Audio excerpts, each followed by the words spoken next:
ഒരു പ്രഷറും വരില്ല എന്ന് പറഞ്ഞാൽ ടെൻഷനാണ്.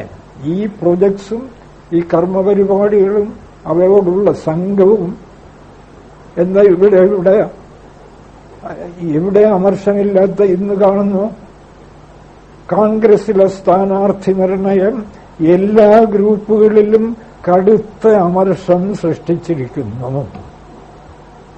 ഇപ്പൊ എന്താ ചെയ്യുക? കടുത്ത അമർഷം, ടെൻഷനാണ്. ചിലപ്പോൾ പലരും മരിച്ചു എന്ന് വരും. എന്താ? സ്ഥാനാർത്ഥിയാകാൻ പറ്റില്ല.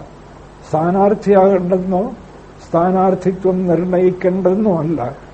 അമർഷവും അസ്വാസ്ഥ്യവും ഇല്ലാതെ ചെയ്യൂ. ആർക്ക് കഴിയും? അവർ മിടുക്കന്മാർ, യാതൊരു സംശയവുമില്ല. നമ്മുടെ രാജർഷിമാരെ പോലെ ഗംഭീരമായിട്ട് രാജ്യം ഭരിക്കുന്നു, ജനകനെ പോലെ.